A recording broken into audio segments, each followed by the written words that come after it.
안녕하세요. 2024년 9월 4일 수요일입니다. 오늘 함께 묵상하실 말씀은 열왕기하 2장 15절부터 25절까지의 말씀이고요. 제목은 생명과 심판의 선지자 엘리사입니다.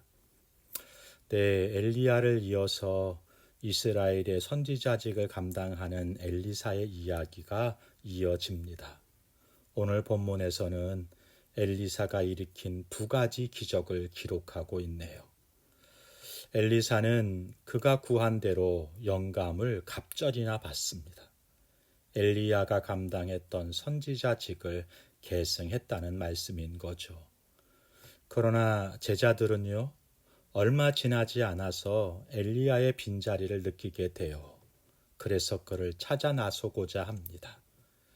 엘리사는 그가 이 땅에 머물지 않고 하늘로 올라갔다고 믿지만 제자들 중에 누군가는 하늘로 올라가다가 어딘가에 떨어질 수도 있지 않느냐라고 하는 황당한 주장을 펼치면서 엘리야를 찾고자 요청합니다. 그래서 시신이라도 찾겠다고 집착과 고집을 피우는 것입니다. 17절에 무리가 그가 부끄러워하도록 간청했다 이렇게 말씀하고 있는데요. 쉬운 번역은 하도 졸라서라고 번역했고요. 새 번역은 하도 성가시게 간청해서 엘리야를 찾도록 허락했다라고 번역했습니다. 제자들에겐 엘리야의 빈자리가 컸을 것입니다. 그래서 지난 과거를 붙잡고 보내지 못하고 있는 것이죠. 그러나 엘리사는 그들을 탓하기보다 그들을 기다려주네요. 강압적으로 바꿔가는 것이 아니라 기다리고 대안을 제시하고 서로를 맞춰가는 리더십을 발휘하고 있는 것입니다. 세상은 힘으로 하고 빠른 방법을 찾습니다만 교회 공동체는 사랑으로 권하고 기다리고 빠른 방법이 아니라 바른 방향과 낙오자가 없는 방법을 찾는 것이죠. 일이 되게 하는 것도 중요하지만 사람을 잃지 않고 살리는 것이 더 중요하기 때문입니다. 이런 가치가 오늘 우리의 삶의 자리에서 그리고 우리 공동체 속에서 실천되기를 소망합니다. 엘리사는 엘리야와 걸었던 길을 걸어갑니다. 엘리사가 요단을 떠나 여리고에 도착했을 때 여리고는 위치는 좋지만 물이 나빠서 죽거나 아이를 유산하는 일이 많다라고 하는 고충을 듣게 돼요. 엘리사는 샘이 솟는 곳으로 가서 소금을 뿌리며 선포합니다. 21절 22절입니다. 엘리사가 물 근원으로 나아가서 소금을 그 가운데에 던지며 이르되 여호와의 말씀이 내가 이 물을 고쳤으니 이로부터 다시는 죽음이나 열매 맺지 못함이 없을지니라 하셨느니라 하니 그 물이 엘리사가 한 말과 같이 고쳐져서 오늘에 이르렀더라. 네, 여리고는 사실 저주받은 땅이었습니다. 여호수아가 여리고를 점령하고 누구든지 여리고성을 재건축한다면 하나님의 저주가 임할 것이다. 이렇게 선포했는데요. 아합 때 여리고성을 다시 세우면서 저주가 성취되는 모습을 열왕기 4장에서 보여주거든요.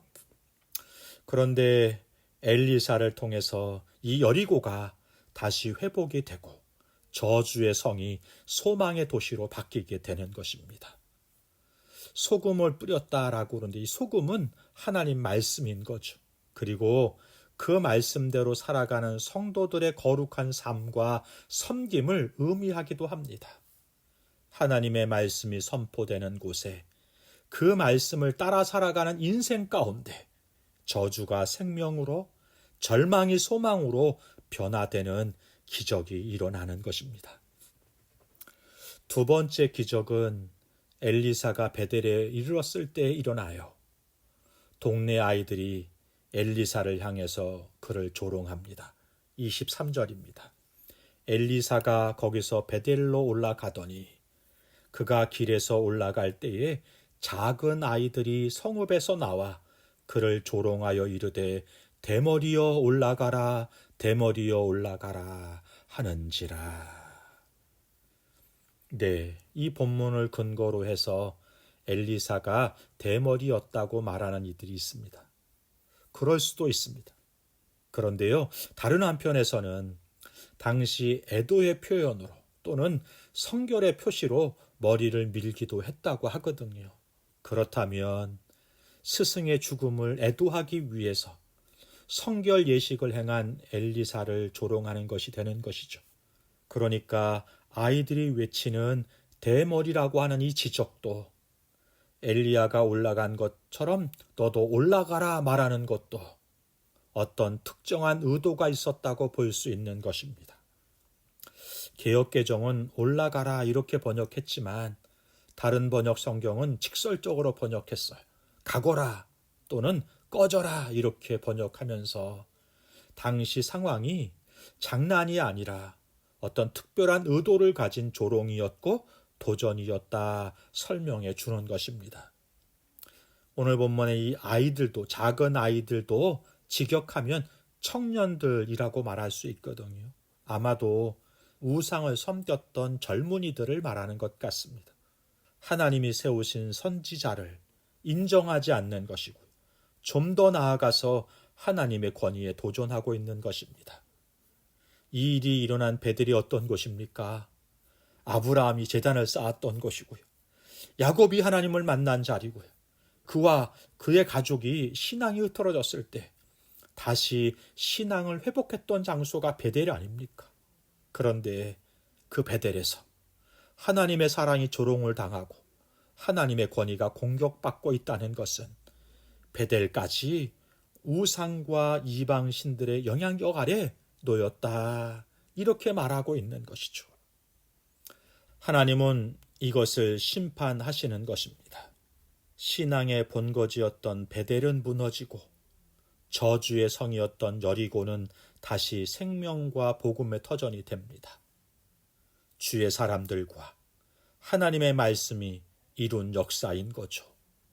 이 말씀을 묵상하면서 오늘 하루 저와 여러분을 만나는 사람들이 그리고 우리가 섬기는 자리가 저주의 성에서 생명의 성으로 바뀌고 절망이 소망으로 바뀌는 치유와 회복의 역사가 일어나게 되기를 주님의 이름으로 축복합니다.